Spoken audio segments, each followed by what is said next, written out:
자, 우리 수요 성경 공부 시작하겠습니다. 잠깐 기도할게요. 하나님 감사합니다. 오늘도 각자의 처소에서 열심히 일하고 이렇게 피곤한 몸을 이끌고 하나님 주의 말씀을 함께 살펴보고자 모였습니다. 주님, 이 시간 우리와 함께해 주시고 오늘 이 진리 살펴볼 때에 하나님 우리 가운데 깨닫는 은혜 있도록 주님 인도해 주시며 하나님 진리로 말미암아 기뻐하는 우리 필라델피아 교회 될 수 있도록 인도해 주옵소서. 오늘 자유의지의 해석에 대해 살펴볼 텐데 하나님 좀 어려운 부분이지만 하나님 우리의 인간으로서의 마땅히 보여야 할 자세와 또한 하나님 우리가 어떻게 이 자유를 인식해야 할지 하나님 잘 이해하는 시간 될 수 있도록 인도해 주옵소서. 감사드리며 예수님의 이름으로 기도드립니다. 아멘. 자, 3장 자유의지 해석입니다. 자, 여러분 우리는 자유의지란 말을 참 많이 쓰죠. 자유의지. 그런데 오늘 성경에서 말하는 자유의지가 정확히 어떤 의미인지 사람들이 잘 알지 못하는 경우가 많이 있습니다. 아마 여러분들도 그럴 거라고 생각해요. 그래서 오늘 자유의지에 대해서 한번 살펴볼게요. 여러분, 자유의지라는 것은 인간의 자유로운 선택이라고 사람들 대부분이 생각하죠. 그렇죠? 내가 이것을 할지 저것을 할지 그것을 정하는 것은 나예요. 나라는 자. 자, 그럼 나의 모든 선택이 정말로 순수한 나라고 하는 자아가 아무 영향도 받지 않고 온전히 자유롭게 무언가를 선택하고 결정하는 것인가? 자, 여기에 대해서 일단 말씀을 한번 살펴봅시다. 제가 근거 구절 다 드렸죠? 마태복음 12장 33절에서 37절 말씀, 예수님이 이렇게 말씀하십니다. 제가 읽어볼게요. 나무도 좋고 열매도 좋다 하든지 나무도 좋지 않고 열매도 좋지 않다 하든지 하라. 그 열매로 나무를 아느니라. 독사의 자식들아, 너희는 악하니 어떻게 선한 말을 할 수 있느냐? 이는 마음에 가득한 것을 입으로 말함이라. 선한 사람은 그 쌓은 선에서 선한 것을 내고 악한 사람은 그 쌓은 악에서 악한 것을 내느니라. 내가 너희에게 이르노니 사람이 무슨 무익한 말을 하든지 심판날에 이에 대하여 신문을 받으리니 내 말로 의롭다 함을 받고 내 말로 정죄함을 받으리라. 자, 여기에서 성경은 사람의 모든 선택과 결정이 어디에서 나온다라고 말합니까? 마음에서 나오는 거예요, 여러분. 오케이? 우리의 의지가 마음을 결정하는 것이 아니라 마음이 의지에게 명령하는 겁니다. 여러분 여기에서 이거 잘 이해해야 돼. 좀 어렵습니다. 집중해. 자, 우리의 의지가 마음을 결정하는 것이 아니라 마음이 의지한테 명령한다. 자, 이 말씀의 이 명제에서 세 가지 핵심을 한번 생각해 봅시다. 이게 오늘 우리 교재에도 다 나오는 건데 첫 번째 말과 행위는 우리의 본성을 드러낸다. 말과 행위는 우리의 본성을 드러낸다. 그러니까 본성에 의해서 말과 행위가 나온다는 겁니다. 따라서 그래서 좋은 나무는 좋은 본성은 좋은 열매를 맺고 나쁜 본성은 나쁜 열매를 맺는다. 좋은 나무에서 나쁜 열매가 나올 수 없고 나쁜 나무에서 좋은 열매가 남을 수 없는 겁니다. 알겠죠? 두 번째, 이거 같은 말이긴 한데 본성이 말과 행위를 결정한다. 같은 말이긴 하지만 본성이 말과 행위를 결정한다. 즉 본성은 마음의 지배를 당합니다. 여기서 이제 마음이 굉장히 중요한 건데 본성은 마음의 지배를 당하는 걸 본성이라고 해요. 그리고 마음은 어떤 제한된 원칙 안에서 움직이는데 그것은 기본적으로 우리가 바라는 것에 속박을 당합니다. 원하는 것에 속박을 당하는 거야. 원함이 마음을 지배합니다. 그리고 우리의 원함, 욕구, 바램은 바로 이 마음에서 터져 나오는 거예요. 알겠죠? 자, 우리가 원하는 것을 외부적으로 강요받지 않습니다. 오케이? 이 말이 뭔 말이냐면 외부에서 아무리 이게 좋다 저게 좋다 할지라도 결국 사람은 자신이 좋아하는 무언가가 마음에서 뿜어져 나오게 돼 있다는 얘기예요. 그리고 그걸 결정합니다. 그러니까 인간의 모든 결정은 마음의 원함에서 나온다는 얘기야. 그러니까 마음이 이리저리 바뀌어도 그것이 바로 그 마음의 원함이에요. 내가 처음에는 A를 결정하려고 하고 내 마음에 있었는데 그게 뭐에 설득당해서 B로 결정을 하잖아? 그것도 마음의 결정이잖아. 내 마음의 결정이잖아, 그것도. 그지? 결국 사람은 자신이 원하는 것을 결정한다는 겁니다. 어떤 대의적인 외부적 요인에 의해서 마음이 바뀌어서 무언가를 결정한다면 그것 또한 그 마음이 원하는 걸 따르는 결정이에요. 따라서 죄인은, 이걸 잘 기억해, 죄인은 원하는 바를 행할 자유가 있는 반면에 마땅히 해야 할 바를 행할 자유가 없습니다. 잘 들어봐요. 이해가 잘 안 되더라도 일단은 잘 들어봐. 따라서 선택은, 세 번째는 선택은 우리의 마음에서 비롯됩니다. 뭐 당연한 얘기 같지만 마음은 말을 결정짓고 말은 마음을 반영합니다. 그러니까 선한 행위는 선한 보물상자에서 나오고 악한 행위는 악한 보물상자에서 나온다. 마음이 말을 결정짓고 행위를 결정짓는 겁니다. 당연한 얘기 같지만 이것이 성경이 가르침이에요. 자, 그래서 우리의 의지라고 하는 것은 마음의 상자에 들어있는 것을 꺼내는 손에 불과한 겁니다. 그러니까 손이 결정하는 것이 아니죠. 마음이 결정하는 것을 손이 행동할 뿐이에요. 그래서 우리가 흔히 귀찮아서 우리가 뭐 움직이지 않는 게으른 사람한테 뭐라 그래요? 아, 의지가 약해. 의지가 박약해. 이렇게 얘기하지. 그런데 사실 의지는 마음이 시키는 대로 하는 것이므로, 그렇잖아요. 의지는 마음이 시키는 대로 하는 것이므로 의지가 약한 게 아니라 마음이 없는 겁니다. 이걸 분명히 이 논리를 기억하세요. 자, 강력한 열망이 있으면 그것을 하게 되어 있습니다. 귀찮음이라는 것은 마음이 없는 거예요. 자, 잘 생각해 보세요. 어떤 자매가 있습니다. 어떤 자매, 정밤비라고 하는 자매가 있어요. 이 자매가 귀찮아서 막 나가기 싫어. 자기가 막 너무 귀찮아 나가기 싫어. 그런데 그것은 의지가 박약한 걸까요? 그렇지 않습니다. 여러분 잘 들어보세요. 정말 뜬금없이 어떤 자매한테, 되게 귀찮아가지고 쉬는 날에 나가기도 싫은 자매한테 평소 자기가 좋아했던 형제가 있어. 이병헌이라는 형제가 있어. 이 형제한테 카톡이 와. 오늘 쉬는 날인데 나올래? 그러니까 사귀는 건 아니야. 자기가 평소 좋아하던 형제가 있어. 근데 카톡이 와. 귀찮음이 있었어.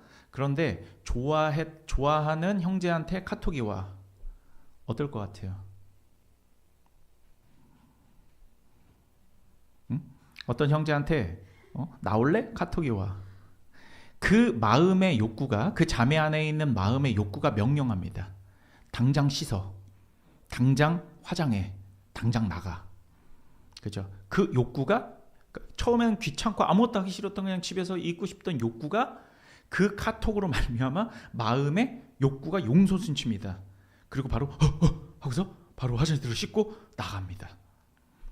자, 이게 무슨 얘기냐면 마음에 없는 것을 꺼낼 수 없다는 얘기예요. 즉, 그 누구도 마음의 강력한 열망을 거슬러 선택할 수 없다. 이 얘기를 하는 겁니다. 귀찮음이 날 지배하는 게 아니라 마음의 없음이 날 지배하는 거야. 결국 우리가 선택한 것은 우리가 가장 바라는 것입니다. 내가 그냥 귀찮아서 집에 있고 싶어? 그건 내 마음이 바라는 바고 내 마음이 결정한 거야. 그런데 어떤 형제한테 카톡이 와서 나올래? 했어. 그럼 내 마음이 반응을 하는 겁니다. 나가자. 이해돼요? 의지는 마음의 종입니다. 그래서 우리가 자유의지를 말할 때 마치 우리 안에 어떤 자율적인 요소가 있고 우리는 어느 쪽으로든 행동할 수 있기 때문에 자유의지가 마음에서 일어나는 동기와 상관없다고 말한다면 이건 잘못된 겁니다. 알겠어요? 자유의지는 결국 우리의 자유의지라고 말하지만 의지는 어디에서 나온다고요? 마음에서 나오는 거예요. 오케이? 마음의 동기 없이 의지가 발동된다? 있을 수 없어요. 알겠죠? 그래서 마음의 열망에서 동떨어진 선택을 한다? 그것은 자유의 표현이라기보단 그것은 정신 이상의 표현입니다. 그건 우리 교재가 지금 말하고 있는 거예요. 자, 사실 그래서 모든 것으로부터 완전히 순수한 의지라는 것은 있을 수 없습니다. 결국 마음의 원함대로 의지는 작용하기 때문이죠. 그럼 결국 어떤 의미에선 의지라고 하는 것은 마음의 바람의 노예인 겁니다. 마음의 욕구 혹은 마음의 원함, 마음의 바람의 노예인 거예요. 예를 들어서 정상인 중에 누군가가 꽃병을 벽으로 던져서 깨버렸어요. 그죠? 그리고 그 사람한테 왜 그랬냐고 물었을 때 꽃병이 벽으로 가기를 원한 것이지 내 의지가 꽃병을 벽에 던지라고 던진 것은 아닙니다. 이렇게 말하면은 이 사람은 뭐예요? 정신병자죠. 그렇게 말하는 정상인은 없습니다. 자기가 원해서 꽃병을 벽에 던진 거예요. 그죠? 그 사람은 꽃병을 던져야 되겠다는 마음이 의지로 발동을 한 거예요. 자, 사실 그래서 자유의지보다는 자유로운 사람에 대해서 말하는 것이 더 성경적이라고 우리 교재는 말하고 있습니다. 자, 보이지 않는 의지는 어찌 보면 사실 마음의 원함에 종속되어 있기 때문에 의지라는 개념을 가지고 자유를 말하는 것보다 보이는 사람을 가지고 자유를 말하는 것이 더 쉽겠죠. 그래서 우리 교재는 이제 사람으로 얘기를 합니다. 자, 자유로운 사람은 외부의 강요로부터 자유롭습니다. 그래서 자기 마음이 바라는 대로 자유롭게 행해요. 여러분들도 마찬가지죠. 여러분들 자유롭게 여러분 하고 싶은 대로 하잖아요. 그죠? 자, 사람에게 있어서 마음의 원함대로 선택한다는 것은 누구나 할 수 있습니다. 내가 뭐 임영웅을 좋아하든 김호중을 좋아하든 그거 자기 마음이에요. 그 좋아하는 것 자체는 그거를 강요할 수가 없어요. 그 마음의 선택입니다. 그죠? 내가 혼자서 탕수육을 시켜 먹는데 그것을 부먹으로 먹든 찍먹으로 먹든 그거 내 마음이에요. 그죠? 그것도 내 자유입니다. 이런 종류의 자유를 여기서부터 이제 외우세요. 잘 체크해 두시고 생래적 자유라고 합니다. 이 자유는 생래적 자유예요. Natural liberty죠. 우리 교재 페이지 39페이지 보세요. 거기서 위에서 세 번째 줄에 나오죠? 생래적 자유. 그래서 그리스도인이든 비그리스도인이든 모든 사람은 하나님의 주권 아래 이 생래적 자유를 가지고 있습니다. 근데 제가 단서를 붙였죠? 하나님의 주권 아래. 이건 제가 이따가 설명할게요. 자, 하지만 이 생래적 자유는 죄로부터의 자유와는 달라요. 죄로부터의 자유는 도덕적 자유라고 합니다. 이것은 moral liberty라고 해요. 자, 그렇다면 자유에는 두 가지 개념이 있습니다. 첫 번째는 생래적 자유, 모든 사람이 가지고 있는 자연적인 어떤 생래적, 내가 태어나면서부터 가지고 있는 자유, 그것은 natural liberty, 그리고 도덕적 자유, 이것은 moral liberty라고 한다. 로마서 6장 20절에서 22절 보겠습니다. 이렇게 돼 있어요. 너희가 죄의 종이 되었을 때에는 의에 대하여 자유로웠느니라. 너희가 그때에 무슨 열매를 얻었느냐? 이제는 너희가 그 일을 부끄러워하나니 이는 그 마지막이 사망임이라. 그러나 이제는 너희가 죄로부터 해방되고 하나님께 종이 되어 거룩함에 이르는 열매를 맺었으니 그 마지막은 영생이라. 오케이? 자, 도덕적 자유의 반대, 즉 죄에 속박된 종이야말로 진짜 종이라고 우리 교재는 말하고 있어요. 하지만 도덕적 자유가 없는 죄의 종이라 할지라도 생래적 자유는 있습니다. 생래적 자유는 누구나 가지고 있는 거니까요. 성경에서 말하는 도덕적 죄인이라고 해서 뭐 이리 가거나 저리 가거나 이걸 먹던지 저걸 먹던지 하는 자유가 없는 것은 아닙니다. 그러니까 우리가 이 자유라는 개념을 잘 기억해야 돼요. 성경에서 자유가 없다, 종이 되었다라고 할 때 생래적 자유를 말하는 게 아니에요. 이건 도덕적 자유를 말하는 것이다. 자, 다만 죄의 종은 의에 대해서 자유롭지만 의에 대해서는 자유로워요. 의를 행하지 못한다는 얘기예요. 하지만 자신의 욕망, 자신의 원함, 자신의 바램에서 자유롭지 못해요. 그 자신의 욕망에 속박당한다고. 그래서 죄의 종은 죄를 사랑하기 때문에 마음의 충동을 따라갑니다. 죄의 종은 피조물로서 자신이 원하는 바를 행할 자유가 본성적으로 있고 그 자유는 죄 안에 머물러 있습니다. 따라서 죄에서 자유로운 죄인은 아무도 없습니다. 죄인의 죄된 마음은 의로운 것을 사랑하지 않기 때문에 의를 갈망하는 도덕적 자유가 없는 거예요. 오케이? 자, 인간의 의지는 마음이 원하는 것을 하게 되어 있다라고 말했죠. 그죠? 의지는 마음으로부터 나온다. 그런데 죄된 인간의 마음은 참된 경건을 싫어합니다. 원하지 않아요. 혐오해요. 그래서 죄로 물든 죄인의 마음은 의의 다스림을 벗어난 자유가 있는 것입니다. 오케이? 자, 이걸 잘 이해해야 됩니다. 지금 이 논리를 잘 따라오세요. 죄의 종은 오직 하나님께서 은혜로 죄를 사랑하는 마음에 속박된 자아를 해방시켜 주실 때에만 죄의 종에서 자유를 얻어서 하나님의 종이 됩니다. 오케이?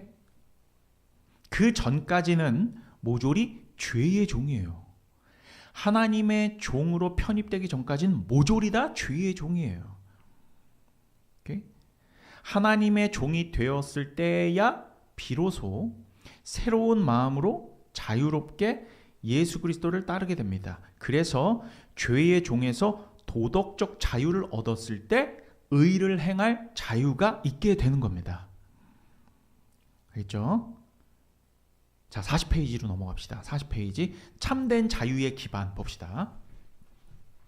자, 여러분, 우리는 저번 시간에 하나님의 주권과 인간의 자유를 다루면서 하나님의 주권이 인간의 자유를 파괴하지 않고 서로 공존한다라고 배웠죠. 그죠? 이 부분을 좀 더 다뤄볼게요. 자, 이 부분을 좀 더 정확히 말하면, 정확히 이야기하자면 이런 겁니다. 인간의 자유는 하나님의 주권이라는 기반 아래에서 존재하는 거예요. 자, 인간의 자유는 하나님의 주권을 기반으로 한다라고 말할 수 있어요. 그래서 하나님의 주권과 인간의 자유의 공존을 부정하는 것은 이건 사실 어떤 사고를 가진 사람이냐면 인간 자유의 기반을 하나님의 힘과 능력 안에 두는 것이 아니라 자유를 온전히 사람의 힘과 능력 안에 둔 것입니다. 자, 여러분, 우리는 자유라는 것을 생각할 때 막 그냥 뭐 헐헐 뭐 그냥 어떤 뭐 바람 부는 벌판에 서서 막 이런 이미지로 생각을 하잖아요. 자유라는 게 그렇게 좀 우리는 인식이 되어 있잖아. 그런데 여러분, 자유라고 하는 것은 무슨 우주 가운데 둥둥 떠다니는 무개념이 아닙니다. 무의 상태가 자유가 아니라고. 응? 여러분, 물리학에서 보면 모든 존재하는 것은 중력의 영향을 받습니다. 오케이? 심지어 여러분, 빛과 시간도 중력의 영향을 받습니다. 오케이? 여러분, 빛이라는 게 엄청나게 강력한 중력으로 가잖아요. 그럼 빛이 어떻게 돼요? 휘어져 버립니다. 사실은 빛이 그죠? 공간이 이렇게 그 어떤 뭐 행성이라면 행성의 질량 때문에 공간이 주저앉는 거거든. 그래서 여러분 이게 휘어져 가는 거야. 그렇다면 시간도 그렇습니다. 시간도 중력의 영향을 받아요. 오케이? 뭐 어쨌든 이와 같이 자유라고 하는 것도 무언가 기반이 있어야 된다는 겁니다. 기반이 있어야 돼요. 그냥 아무것도 없고 심지어는 하나님도 없는 무의 상태의 자유라는 것은 없다라는 겁니다. 자유는 기반 위에 존재하는 것이에요. 그 기반을 성도들은 하나님의 주권에 두는 것입니다. 하지만 죄인들은 하나님의 주권을 묵살하는 본성을 가지고 태어나요.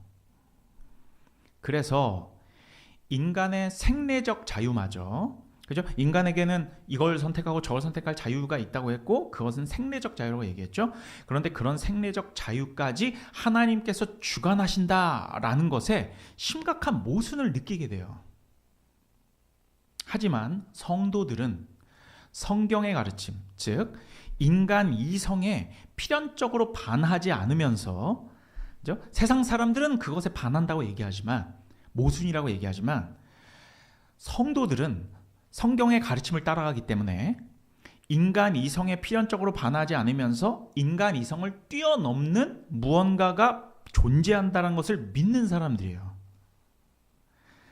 자, 여러분, 참된 그리스도인들은 기독교 교리의 신비를 인정하고 받아들입니다. 그래서 신비를 인정한다는 것은 인간 이해를 넘어서는 부분이 존재한다는 것을 받아들이는 거예요. 그런데 세상 사람들은 이것을 비겁한 변명이라고 얘기하거든요. 여러분, 거기에 쫄거나 속아 넘어가면 안 돼요. 그건 과학적으로 증명하지 못한다라고 해서 그것을 우리는 그렇다고 해도 나는 이것을 사실로 받아들일래 한다고 해서 그건 비겁한 변명이 아닙니다. 여러분, 인간 이해의 무능함과 유한함을 인지하고 인정하겠다는 태도예요. 2차원의 존재가 3차원의 행동을 이해할 수 없는 것처럼 3차원의 존재 방식을 이해할 수 없거든요. 그와 마찬가지로 유한한 차원의 인간이 무한한 차원의 하나님을 이해할 수 없다라는 것을 인정하고 받아들이는 것입니다. 자, 성경에 따르면 하나님의 주권은 인간 자유의 기반입니다. 따라서 하나님의 주권을 부정하는 것은 오히려 인간의 자유를 파괴하는 행위입니다. 오케이? 자, 우리의 선택, 즉 의지는 마음에서 비롯된다고 했죠. 이것이 성경의 가르침입니다. 그렇다면 하나님의 주권이 없는, 아무 영향이 없는 전적인 자율에서 무언가를 선택하는 것은 불가능합니다. 무언가 기반이 있어야 돼요. 자, 예를 들어서 여러분, 이것이 얼마나 말이 안 되는 것이냐면 아무런 기반 없는 자유라는 것은 뜨거운 얼음 있을 수 있어요, 없어요? 있을 수 없죠. 3차원에서는 이렇게 둥근 사각형 가능합니까? 3차원에서는 불가능합니다. 하지만 차원을 넘어서서는 이게 가능할 수도 있어요. 하지만 우리는 공간적으로는 3차원, 그리고 시간이 더해진 4차원 세계에 살고 있잖아요. 둥근 사각형 없습니다. 뜨거운 얼음 있을 수 없어요. 그리고 자, 그래 이와 마찬가지로 마음이 없는 의지 있을 수 있습니까? 있을 수 없다는 얘기예요. 의지는 마음으로부터 나오기 때문이에요. 반대의 경우도 없습니다. 의지가 마음으로 흐르는 경우는 없어요. 의지가 마음을 주관하지 않는 것입니다. 하나님께서는 인간의 선택을 주관하신다라는 것은 전혀 이상할 것이 없습니다. 오히려 인간 선택의 영역에서 하나님의 주권을 삭제해 버린다는 것은 이런 것과 같은 거예요. 인간이 아무런 중력의 영향도 없는 우주 공간으로 튕겨져 나가는 것과 같습니다. 자, 그러면 우리는 뭐 자유를 얻었다 할 거예요? 자, 그러면 한번 생각해 보세요. 그것이 진정한 자유라고 한다면 대기도 없고 중력도 없는 우주 공간에서 인간이 무엇을 할 수가 있습니까? 자유라는 것은 내가 뭐든 할 수 있는 게 자유잖아요. 그런데 난 아무런 영향도 받고 싶지 않아. 기반도 필요 없어. 그래서 우리가 우주 공간으로 그냥 맨몸뚱이로 튕겨서 나가버렸어요. 그게 진짜 자유예요? 아무것도 할 수 없습니다. 그건 아무런 자유가 없는 것입니다. 대기도 없고 중력도 없는 우주 공간에서 인간이 뭘 할 수 있겠습니까? 그렇죠? 자, 여기서 눈치챈 사람이 있을 텐데 자유가 없다라는 말은 능력이 없다라는 것과 같은 말입니다. 자, 자유를 위해서 우주 공간으로 나갔지만 우리는 숨을 쉴 자유도 없어요. 그지? 땅을 디딜 자유도 없어요. 중력이 없기 때문에. 밥을 먹을 자유도 없습니다. 그죠? 이동할 수 있는 자유도 없어요. 왜? 우주 공간에는 중력이 없기 때문에 누군가 어떤 추진할 수 있는 장비가 없으면 움직일 수조차 없습니다. 내가 아무리 몸부림을 쳐봐야 그 자리에 계속 있는 거예요. 다만 누가 외부적인 힘으로 톡 하고 밀잖아? 그 힘으로 그냥 그냥 쭉 영원히 그냥 붙잡아주지 않으면 그냥 영원히 나가는 거야. 그 상태로. 사실 능력이 없는 겁니다. 자유가 없다라는 건 능력이 없는 거예요. 자, 도대체 무능한 자에게 무슨 자유가 있는 겁니까, 여러분? 그죠? 그냥 죽을 자유밖에 없는 겁니다. 자유가 주권자의 영역을 벗어나는 것은 바로 이와 같다는 겁니다. 자유는 기반이 있어야 된다. 기반이 있어야 되는 거예요. 알겠죠? 이 명제를 꼭 기억하십시오. 자유는 기반이 있어야 된다. 그래서 우리의 책 42페이지 한번 보세요. 맨 밑에 줄 함께 읽습니다. 여러분 목소리를 같이 읽어요. 맨 밑에 줄 유일한 성경적 결론은 이렇게 돼 있죠. 시작. 유일한 성경적 결론은 이렇다. 피조물인 인간에게 자신이 기뻐하는 대로 행할 자유가 있는 것은 하나님께서 그것을 허락하시고 지속해 하시며 완전히 주관하시기 때문이다. 이해되시죠? 오케이. 자유는 뭐가 있어야 된다? 기반이 있어야 되고 우리의 자유의 기반은 뭐예요? 하나님의 주권이라는 거예요. 자, 죄로 죽은 인간의 무능 봅시다. 자, 여러분, 인간은 생내적 자유를 가진다고 했죠. 생내적 자유, 이건 누구나 있어요. 자신이 기뻐하는 대로 선택할 수 있고 행할 수 있도록 하나님께서는 세상을 창조하셨어요. 생내적 자유가 있도록. 그런데 인간은 마음이 원하는 바는 기가 막히게 할 수 있지만 마땅히 해야 할 바를 행할 자유가 없습니다. 이것은 뭐와 아까 같다고 했죠? 자유가 없다라는 건 능력이 없다라는 거예요. 마땅히 행해야 할 능력이 없는 거예요. 이걸 의무라고 하는데 인간의 의무를 행할 능력이 없는 겁니다. 인간의 본성은 여러분 죄된 본성이에요. 따라서 생내적 자유도 우리가 뭘 선택하든 내가 자유라고 말하는 그 생내적 자유도 죄에 속박된 자유로 표출될 수밖에 없습니다. 즉, 이 마음의 원함이 의지로 표출될 때 오직 죄악된 것을 열망하기 때문에 우리의 생내적 자유의 의지도 죄의 결과가 나올 수밖에 없습니다. 죄인들은 교만이나 거짓된 겸손, 그리고 폭음, 혹은 자기의, 그리고 명백한 부도덕을 택할 자유가 있습니다. 즉, 열망을 행할, 내 마음속에서 강력하게 원하는 것을 행할 자유가 있는 것이죠. 그런데 마음이 악함으로 언제나 죄를 열망합니다. 이게 성경의 인간의 마음에 대한 설명이에요. 마음과 의지에 대한, 그리고 자유에 대한 설명이에요. 마가복음 7장 21절에서 23절은 이렇게 말합니다. 제가 읽어볼게요. 속에서 곧 사람의 마음에서 나오는 것은 악한 생각, 곧 음란과 도둑질과 살인과 간음과 탐욕과 악독과 속임과 음탕과 질투와 비방과 교만과 우매함이니 이 모든 악한 것이, 여기가 중요해요, 다 속에서 나와서 사람을 더럽게 하느니라. 밖에서부터 뭔가가 더러운 게 들어가는 게 아니라 속에서 나온다라고 했죠. 거듭나지 않은 죄인에게는 하나님께 영광을 돌려드릴 열망이 없습니다. 그래서 성령께서 도덕적 자유를 인간 안에서 창조하시기 전까지는 그럴 자유가 없는 것입니다. 하나님께서 전적으로 죄인의 마음을 변화시키지 않으면 죄인은 참된 구원을 갈망조차 할 수 없는 거예요. 그렇죠? 그렇기 때문에 거듭나지 못한 자에게는 도덕적 자유가 전혀 없다라고 성경은 말한다. 알겠죠, 여러분? 여러분, 그래서 많은 그리스도인들이 착각하는 부분이 있는 게 이런 부분이에요. 하나님의 형상대로 창조된 인간의 존엄성에 대해서 강조하다가, 그러니까 세상 사람들한테 좋은 말 가머니설로 막 얘기해요. 하나님 닮으셨네요. 여러분, 그렇게 말은 할 수 있죠. 전도할 때. 그죠? 하지만 거기서 더 나아가 완전히 착각하는 거야.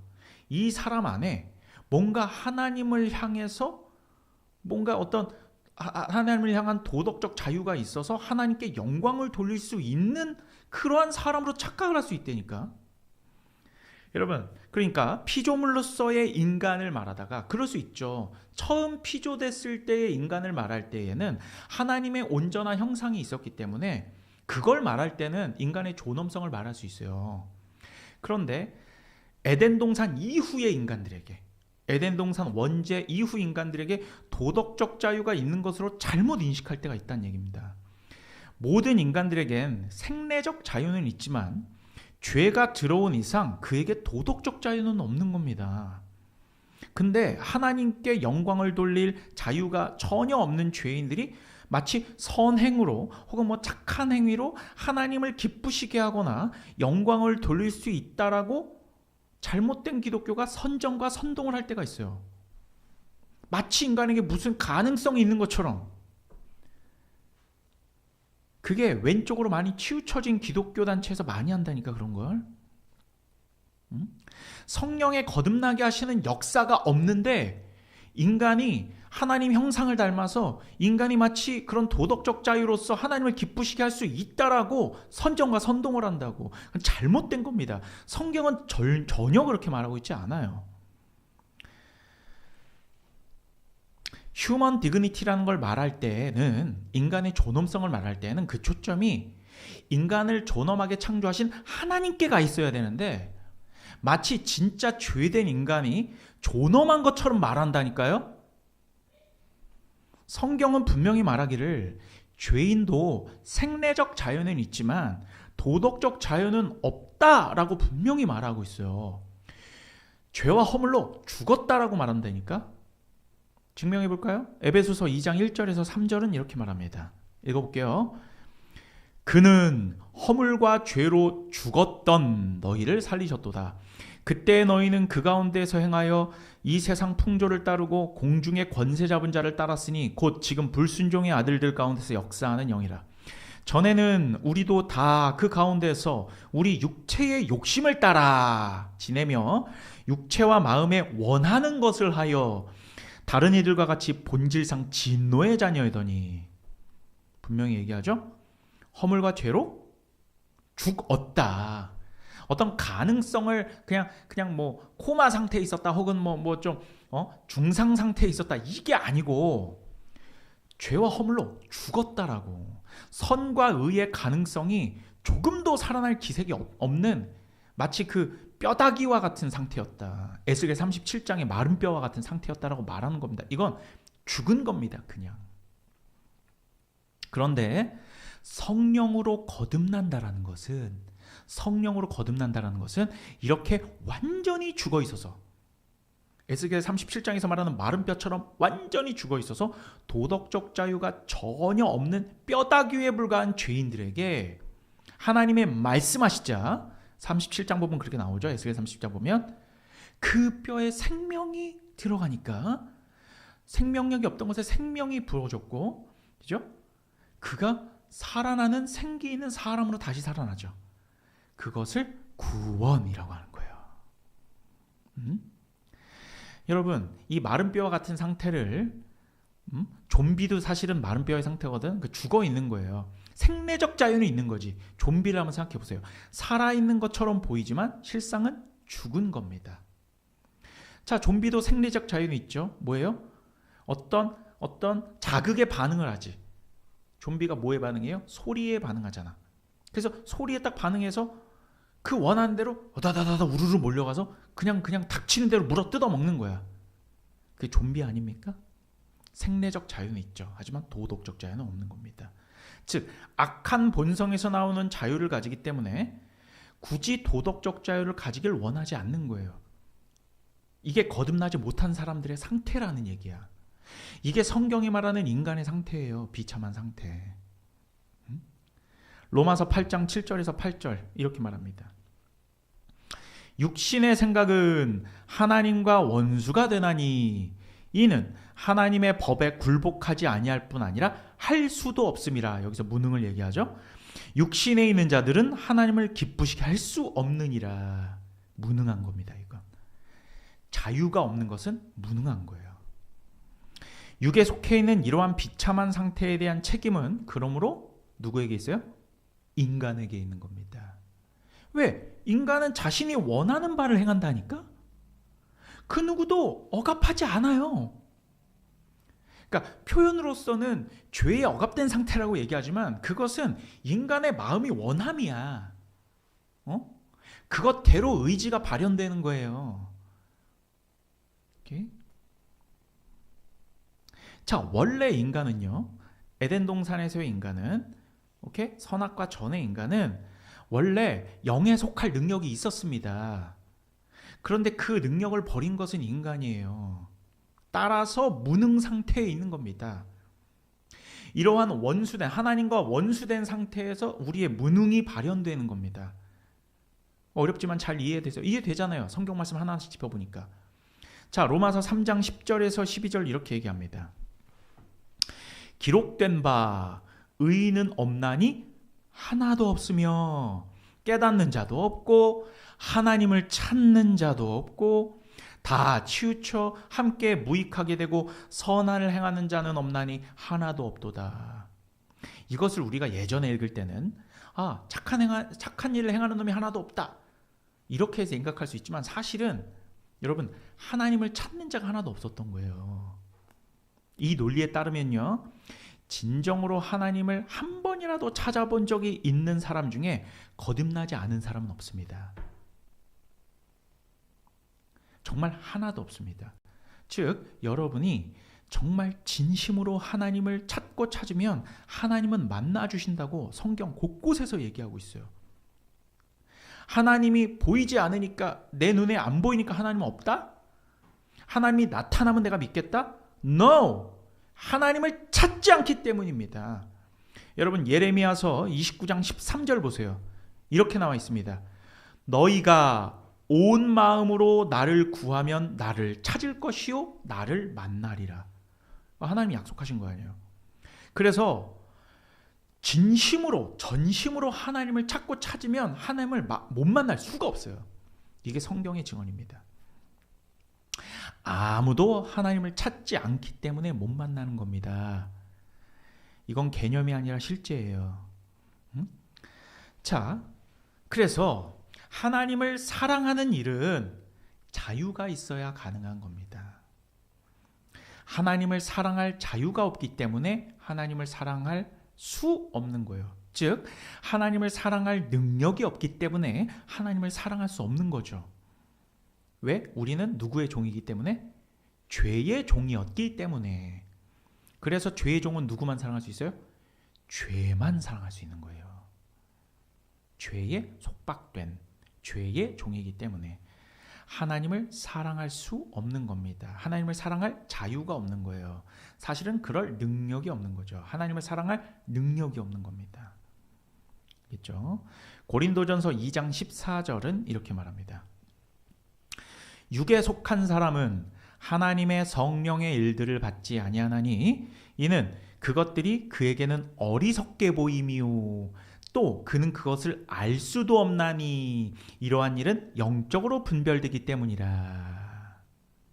여기서 이게 다 연결된 거야.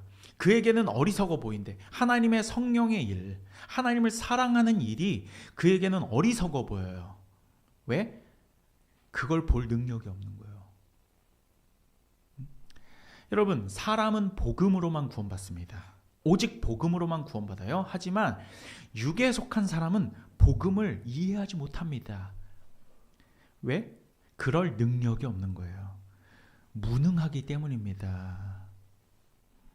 영적인 능력이 있어야 된다고 얘기하죠? 그렇잖아요. 고린도전서 2장 14절은 그러한 일은 영적으로 분별이기 때문이다 이렇게 말하죠. 영적으로 분별할 능력이 없는 거예요. 그런데 그 능력은 성령만이 주실 수 있습니다. 복음은 하나님께서 새로운 마음을 주실 때만 이해할 수 있어요.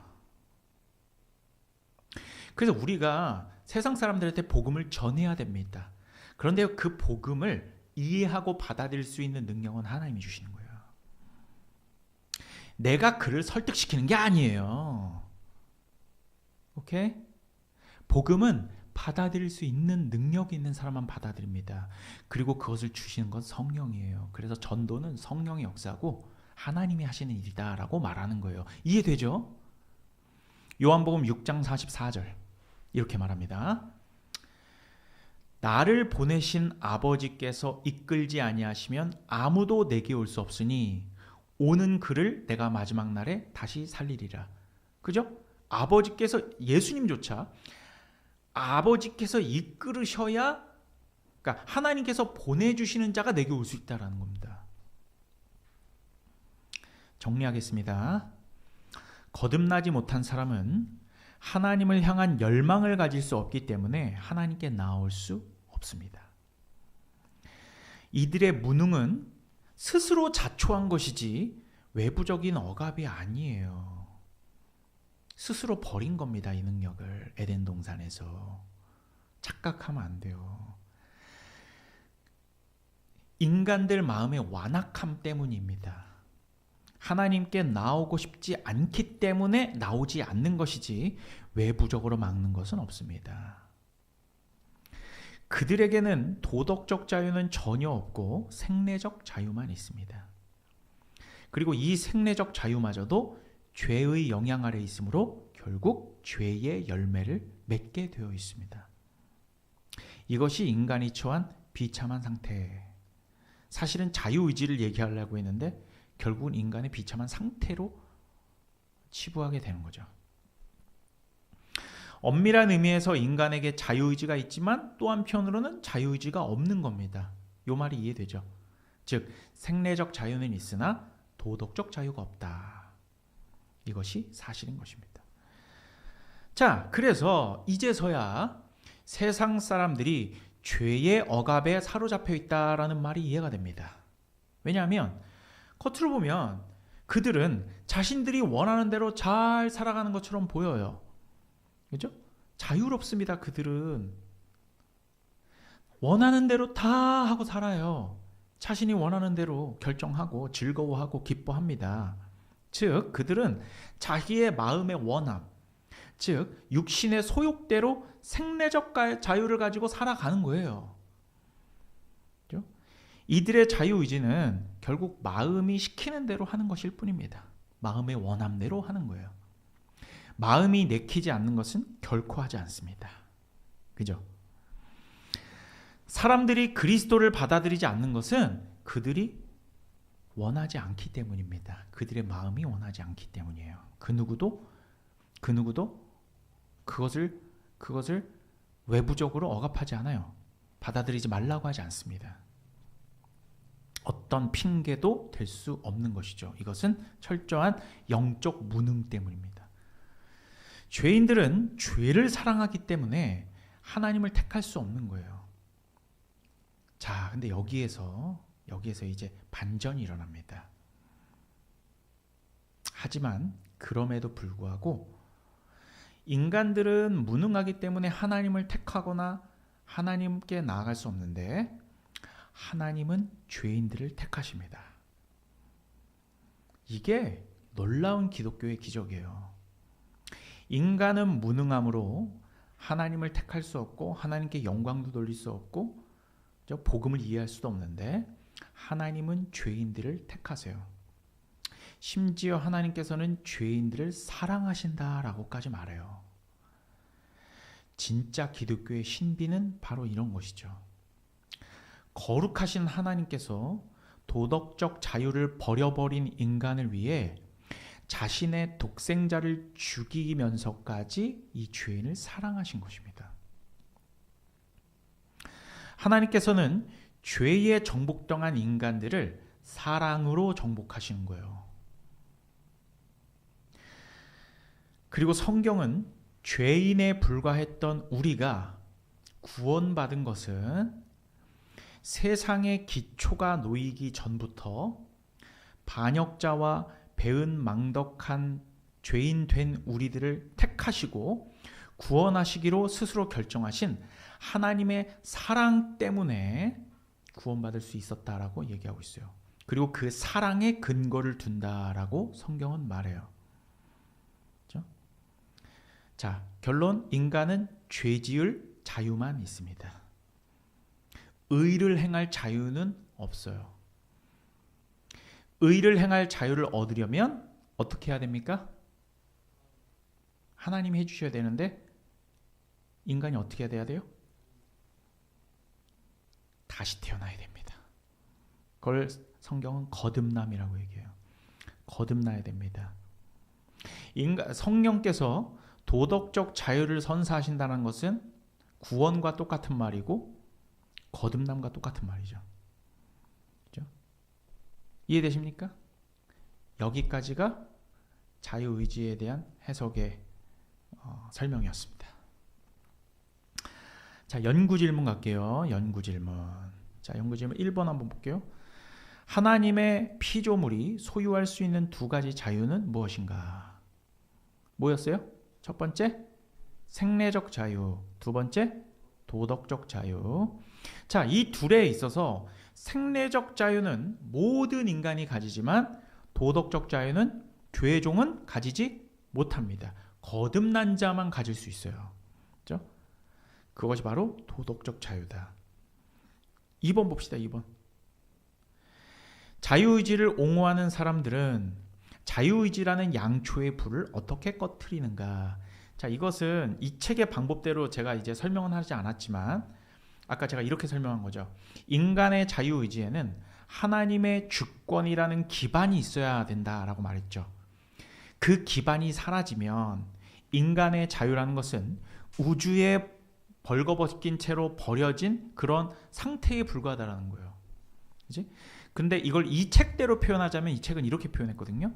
인간의 자유의지는 촛불이고 하나님의 주권이라는 손이 꺼지지 않게 그 촛불을 이렇게 감싸고 있는 거야. 그런데 인간이 하나님의 주관하심, 하나님의 주권, 즉 하나님의 손을 치워버림으로써 거대한 세상이라는 바람 앞에 꺼져버리는, 즉 무능할 대로 무능한 상태가 되어버린다라고 이 책은 설명하는 거예요. 그러니까 촛불이 그 세상이라는 바람 앞에 무능한 것처럼 저는 무능한 인간이 벌거벗긴 채로 우주로 내쫓겨졌어. 아무런 자유가 없는 거예요. 그 상태는. 왜? 숨도 못 쉬어. 나아갈 수도 없어. 땅을 디디지도 못해. 그러한 상태라는 거죠. 그렇죠? 사실상 죄의 종이 되어버린 상태가 되어버리는 것, 버릴 수밖에 없는 것입니다. 하나님의 주권이라는 기반을 인간의 자유의지에서 빼버리면. 이해되시죠? 자, 3번은 성경을 많이 찾아봐야 되는데 제가 아까 다 강의 시간에 찾아본 그 내용입니다. 여러분 각자 하나씩 찾아보시면서 스스로 그 답을 찾아가시길 바라요. 자, 강의는 여기까지 하고요. 질문 받겠습니다.